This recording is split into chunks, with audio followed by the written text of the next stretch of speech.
Alhamdulillahilladzi ja'ala as-sakinata fi qulubil mu'minin. Asyhadu an la ilaha illallah wahdahu la syarika lah. Wa asyhadu anna Muhammadan 'abduhu wa rasuluh la nabiyya ba'dah. Allahumma shalli wa sallim wa barik ala sayyidina Muhammadin nabiyil huda wal mursalin wa ala alihi wa sahbihi ajma'in. Qala Allah ta'ala fi kitabil karim. A'udzu billahi minasy syaithanir rajim. Bismillahirrahmanirrahim. Ya ayyuhalladzina amanu taqullaha haqqa tuqatih wa la tamutunna illa wa antum muslimun. Wa qala an-nabiy sallallahu alaihi wasallam ittaqillaha haitsu ma kunta wadbi'is sayyi'atal hasanata tamhuha wa khaliqin nasa bi khuluqin hasanin.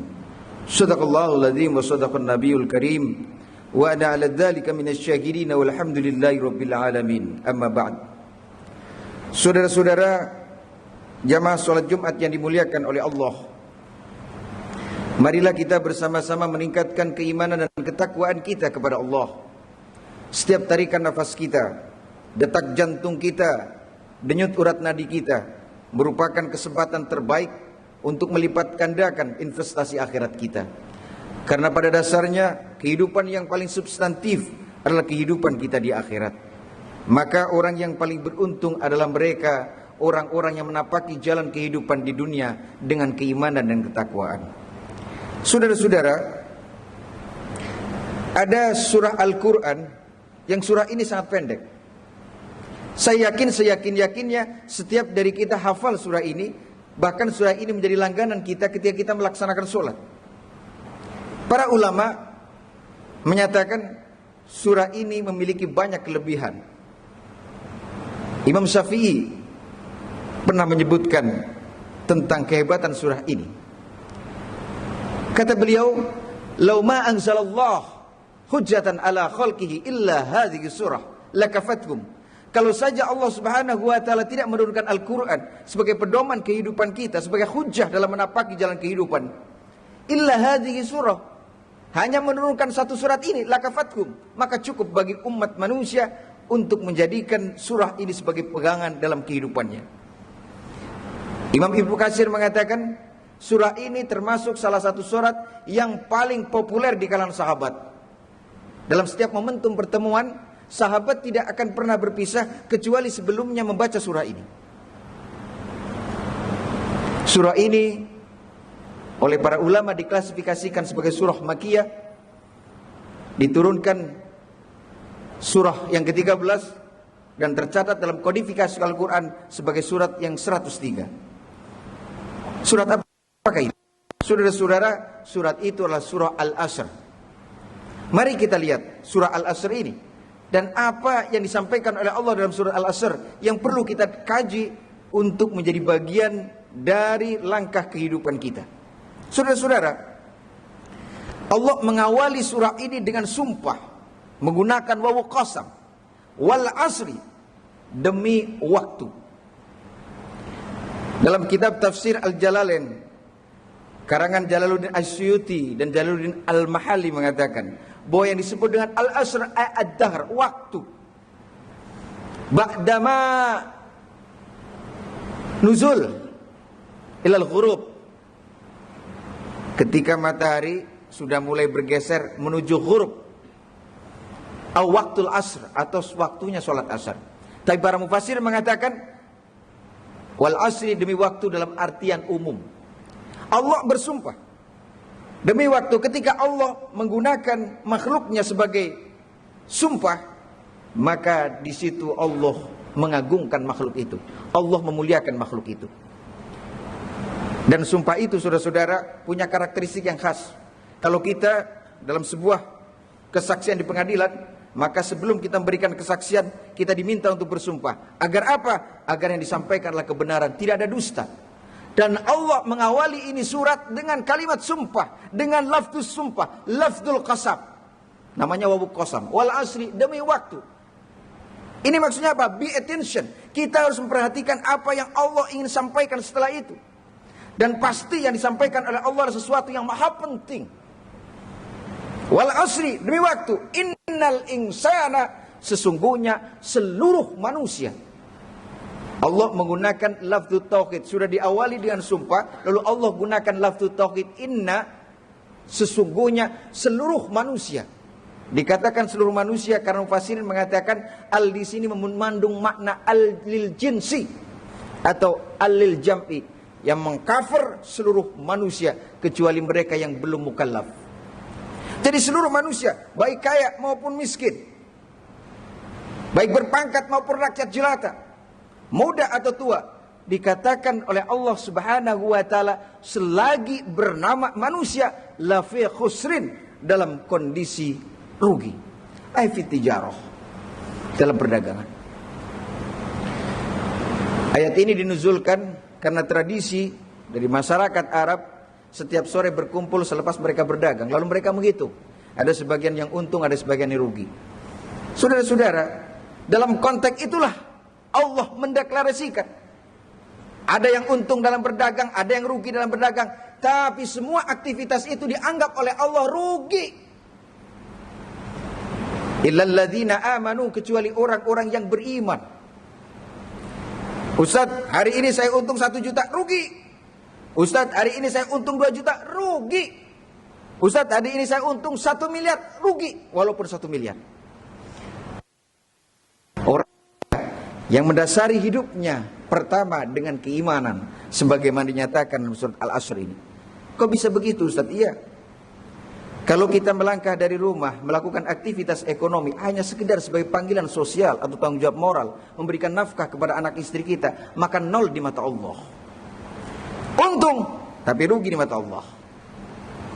Tetapi bagi orang-orang yang beriman, menapaki jalan kehidupan, melangkahkan kaki dari rumah dengan niat mencari nafkah untuk anak dan istri, agar anak dan istri kita beribadah dan kita niatkan untuk ibadah, maka setiap tarikan nafas kita, detak jantung kita, denyut urat nadi kita dalam masa aktivitas ekonomi itu dicatatkan oleh Allah sebagai ibadah.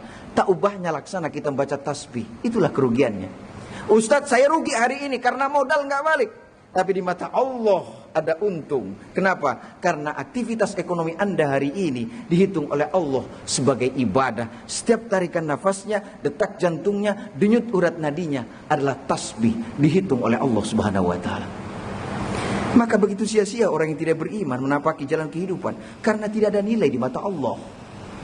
Maka untuk mencapai kesuksesan dalam hidup, kebahagiaan dunia dan akhirat, yang pertama adalah iman. Mengawali segala sesuatu dalam kehidupan ini berdasarkan motivasi iman. Melangkahkan kaki dari rumah, beraktivitas dalam bidang ekonomi tidaklah lain karena niat ibadah kepada Allah Subhanahu wa taala. Al-iman wa tasdiqun bil qalbi wa iqrarun bil lisani wa amalun bil arkan. Iman adalah pembenaran dalam hati, mengucapkan dalam lisan, dan merefleksikannya dalam kehidupan dalam bentuk amal soleh. Wajar kalau kemudian setelah Allah mengatakan bahwa orang yang beruntung adalah mereka yang beriman, tidak cukup hanya dengan iman wa amilus solihati, tapi harus merefleksikan dalam kehidupan sehari-hari. Saudara-saudara, apa amal soleh ini? Para ulama mengatakan amal soleh selalu membawa 2 syarat penting. Yang pertama, bahwa amal itu berdasarkan dengan nilai-nilai Al-Quran dan As-Sunnah. Yang kedua, amalnya diniatkan karena Allah. Banyak orang beramal kebaikan tapi niatnya bukan karena Allah, itu bukanlah amal soleh. Terutama menjelang pemilu, pilkada dan seterusnya, ada amal soleh. Yang kedua, amal soleh harus berdasarkan nilai Al-Quran dan Sunnah. Rasul mengatakan, man ja'alal Qur'ana amamahu qadahu ilal jannah. Barang siapa menjadikan Al-Quran sebagai parameter dan barometer kehidupan, qadahu ilal jannah, pasti akan mendapatkan kesuksesan dunia dan akhirat. Wa man ja'al Qur'ana khalfahu saqahu ilan nar. Tapi apabila ada orang memposisikan Al-Quran di belakangnya, Al-Quran dipreteli berdasarkan kepentingannya, berdasarkan logika nafsunya, saqahu ilan nar, pasti akan terjerumus dalam kesulitan baik di dunia maupun di akhirat. Saudara-saudara sekalian, segera mengingatkan kepada seluruh jamaah, Rasul mengatakan, yatba'ul mayyitu salasatun fayarji'u isnani wa yabqa ma'ahu wahidun. Ketika kita sudah memenuhi ajal yang sudah Allah tetapkan, maka hanya ada 3 yang mengikuti kita, menghantar ke penguburan kita sebagai tempat peristirahatan terakhir. Yatba'u ahluhu wa maluhu wa amaluhu fayarji'u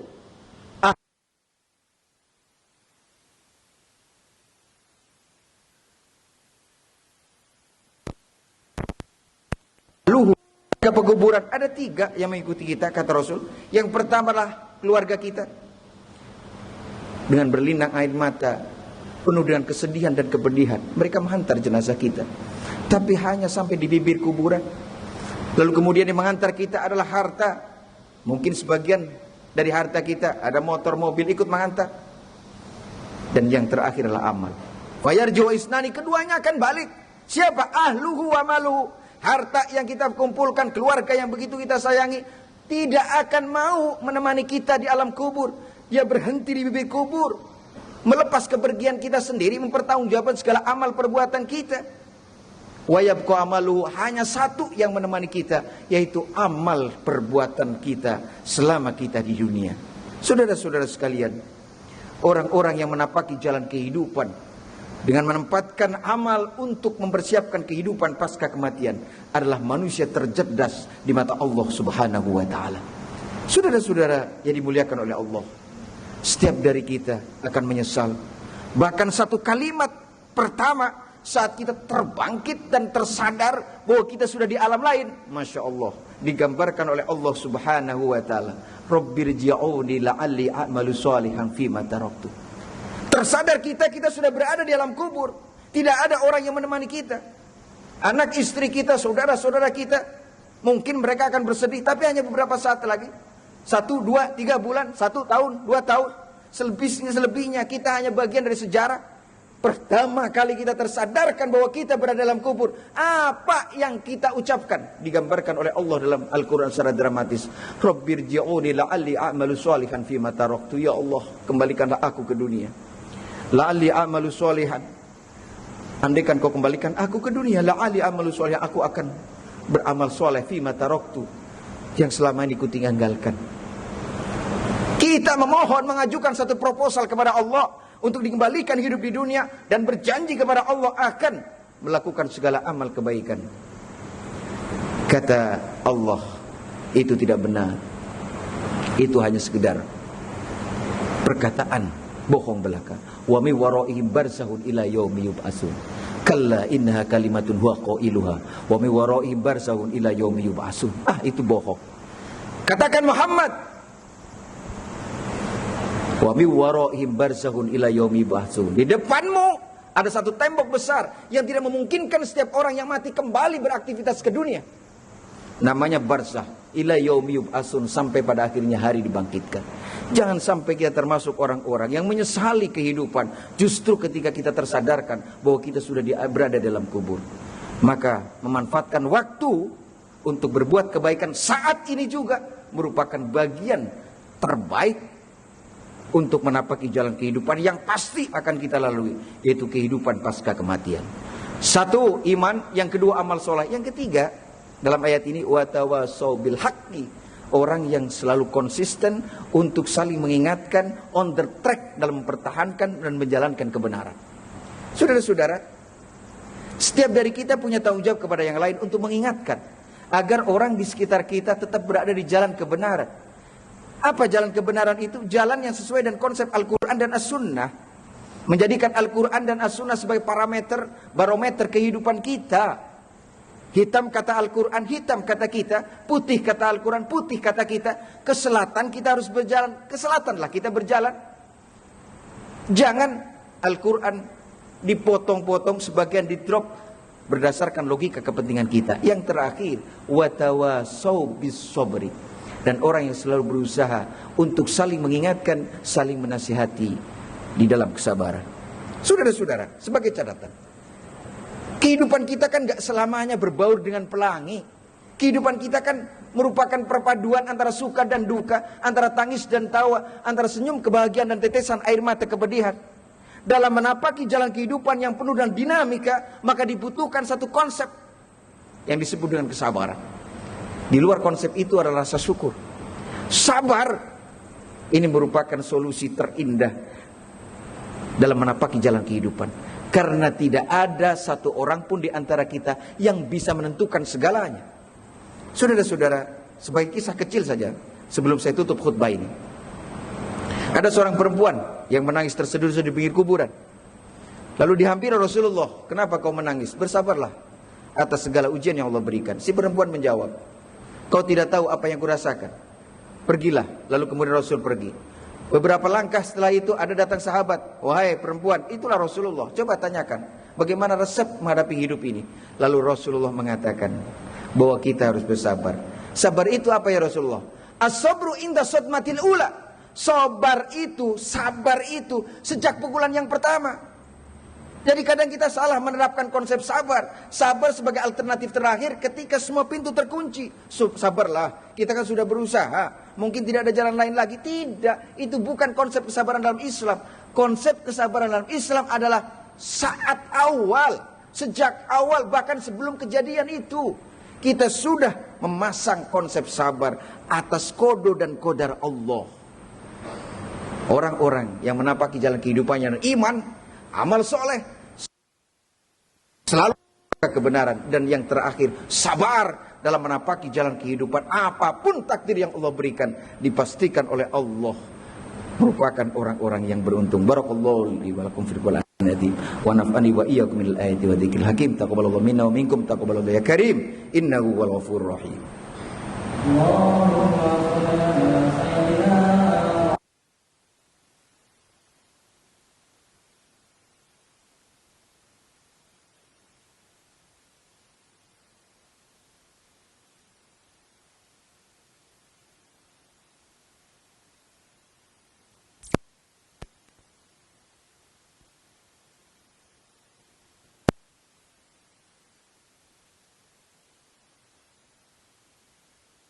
آل محمد اتقوا الله حق تقاته ولا تموتن إلا وأنتم مسلمون.